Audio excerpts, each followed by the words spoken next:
ဒီဇလန်လေးကတော့တော်တော်လေးစိတ်ဝင်စားဖို့ကောင်းတယ်လို့အချက်ဟာတာနဲ့ဝမ်းနဲ့ဆရာလေးရောမွေးထားတဲ့ဇကားလေးတစ်ပုဒ်ကြောင့်ပြောပြချင်ပါတယ်ဗျာဇလန်အစားမှာ CCTV Control Center တခုကိုမြင်ရတယ်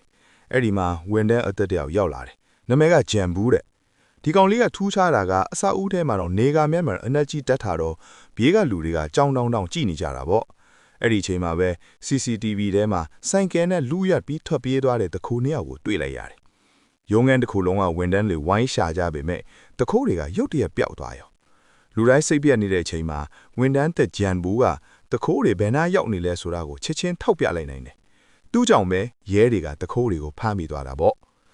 ့တကယ်တော့ဂျန်ဘူးမှာထူးခြားတဲ့စွမ်းရည်တူရှိနေတာဗျာသူကလှုပ်ရှားနေတဲ့အရာမှန်သမျှကိုအနှင်းပြကွက်အနေနဲ့မြင်နေရတာဒါကြောင့်လဲတခိုးတွေကိုအလွဲတကူမျက်ခြေမပြတ်လိုက်နိုင်ကြတာပေါ့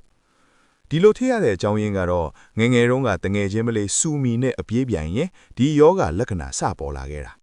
ဆရာဝန်ပြကြည့်တော့မှဒါဟာရှားပါတဲ့မျက်လုံးအခြေအနေတစ်ခုဆိုတာသိရတယ်ကောင်းကျိုးကတော့ဘလောက်မြန်ပြစ်ပေါက်တဲ့ပစ္စည်းကိုမဆိုဖမ်းနိုင်တယ်ဆိုးကျိုးကတော့အားဆိုင်ပြီးကြည့်နေမူးမိတ်လဲနိုင်တယ်လို့ရေရှည်မှမျက်လုံးကွယ်သွားနိုင်တယ်တဲ့ဒါကြောင့်ဆရာဝန်ကသူ့ကိုနေကမျက်မှန်အမြဲတတ်ထားဖို့မှာလိုက်တယ်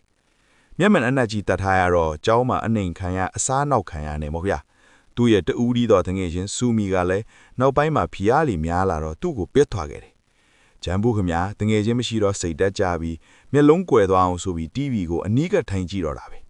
ဒါပေမဲ့မျက်လုံးကမကွယ်သွားပဲ TV တဲကဒရာမာကားတွေကိုဆွဲလန်းသွားရောဒီလိုနဲ့အိမ်ထဲကအိမ်ဖျဲမထွက်ပဲ10နှစ်လောက်နေခဲ့တာသူ့အဖေဆုံးပွားသွားတဲ့အချိန်ထိပါပဲနောက်ဆုံးတော့ဆရာဝန်ရဲ့အကြံပေးချက်နဲ့မိသားစုကိုလှုပ်ကြွေးဖို့ CCTV ရုံးမှာအလုပ်ဝင်လုပ်ခဲ့တာပေါ့သူ့အတွက်တော့ CCTV ကြည့်ရတာဟာဒရာမာကားတွေကြည့်ရတယ်လို့မို့လို့အလုပ်ကိုပြောနေတယ်တရက်ကြတော့သူ့လူဖော်ကိုင်းဘက်ကရီးစားရှိလားလို့မေးရကနေငဲကြီးဦးစူမီကိုတတိယသွားရောကံကောင်းကျင်တော့ CCTV ကနေတဆင့်စူမီကိုပြန်ရှာတွေ့သွားရောဗျာစူမီခမမှာတော့အကျွေးတွေဝိုင်းပြီးဒုက္ခရောက်နေရှာတယ်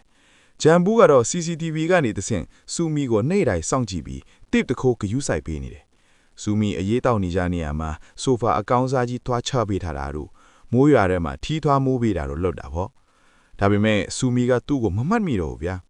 နောက်ပိုင်းကျမှဂျန်ဘူးကလူချင်းတွေ့ပြီးငါနဲ့ငယ်ချင်းတငယ်ချင်းမာလို့ပြောပြီးမဲ့စူမီကညင်းတယ်တကယ်တော့စူမီကသူ့ကိုမှတ်မိလျက်နဲ့ဟန်ဆောင်ကြီးလားဇလန်ကဒီလိုနဲ့ရှစ်စလင်းနှောက်သားပြန်နီးစလာကြတယ်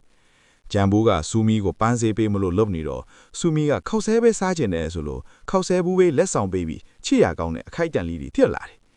ရဲစရာကောင်းတာကဂျန်ဘူးတယောက်စူမီကိုပင်လေကမ်းခြေလိုက်ပို့ချင်တာကားမရှိတော့ဘတ်ကားမောင်းတဲ့ဦးလေးကြီးကိုအကူညီတောင်းပြီးဘတ်ကားကြီးနဲ့ခိုးထွက်ကြတာပေါ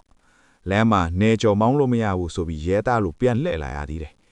ဇက်ရှိန်တက်လာတာကတော့တရက်မှာစူမီအဖမ်းခံလို့နဲ့ဂျန်ဘူးကိုစားနောက်လိုက်တဲ့အချိန်ကစတာပါအဲ့ဒီမှာစူမီကဂျန်ဘူးရဲ့မျက်မှန်ကိုချွတ်ပြီးညှောင်းလိုက်တယ်နှစ်ယောက်သားဆင်းပြေသွားကြပြီပေါ့ဒါပေမဲ့ကန်ဆိုးတာကဂျန်ဘူးရဲ့မျက်လုံးအခြေအနေကပိုဆိုးလာတယ်ဆရာဝန်ကလည်းအချိန်မရွေးမျက်လုံးကွယ်သွားနိုင်တယ်လို့သတိပေးထားတယ်ဒါကြောင့်ဂျန်ဘူးဟာမျက်လုံးကွယ်သွားရင်တောင်လမ်းလျှောက်နိုင်အောင်ဆိုပြီးခြေလမ်းတွေကိုရေးတွက်ပြီးလေ့ကျင့်ထားတယ်တနေ့ကျတော့တကယ်လူပြန်ပေးသမားကစူမီကိုဖမ်းဖို့ကြိုးစားပါလေတော့ဒါကို CCTV ကမြင်လိုက်တဲ့ဂျန်ဘူးတယောက်စပိန်တီနီနဲ့အပြေးလိုက်သွားတယ်လမ်းမှာမျက်လုံးကဝါလာပြီးကားနဲ့တိုက်မိသလိုဖြစ်လို့တော့မလျော့တော့ဇွဲနဲ့စူမီကိုကဲ့တင်နိုင်ခဲ့တယ်ဒါပေမဲ့ဝမ်းနေစရာကောင်းတာကအဲ့ဒီအချိန်မှာတဲ့ဂျန်ဘူးရမျက်လုံးတွေကလုံးဝနီးပါကွယ်သွားခဲ့ရရှာတယ်ကိုအဖီကိုတီးတဲ့ဂျန်ဘူးဟာစူမီကိုဝန်းထုပုံဝဲမချစ်စေချင်လို့ရှောင်းထွက်သွားတယ်လာရီရတော့ကြတော့စူမီကကော်ဖီဆိုင်မှာဂျန်ဘူးကိုပြန်တွေ့တယ်ဝမ်ဒါဟာရနှုတ်ဆက်တော့ဂျန်ဘူးကတုတ်ကောက်နေနဲ့စန်တဝါဝါထွက်သွားတာမြင်တော့မှစူမီတယောက်ဂျန်ဘူးမျက်လုံးမမြင်ရတော့ဘူးဆိုတာသိလိုက်ရပြီးရင်ကွက်မတက်ခံစားသွားပါတယ်နောက်ဆုံးခန်းမှာတော့စူမီကဂျန်ဘူးနောက်ကိုတိတ်တိတ်ဆိုင်လိုက်သွားတယ်ဂျန်ဘူးရောက်သွားတာကပကြီးပြခန်းတစ်ခုပဲဗျာအဲ့ဒီမှာချိတ်ထားတာပြီးကဂျန်ဘူးကိုယ်တိုင်ဆွဲထားတဲ့စူမီပုံတွေကြီးပဲဗျာဂျန်ဘူးကသူ့စိတ်ထဲမှာတော့စူမီကိုအမြဲမြင်ရောင်နေတယ်ဆိုတဲ့သဘောပေါ့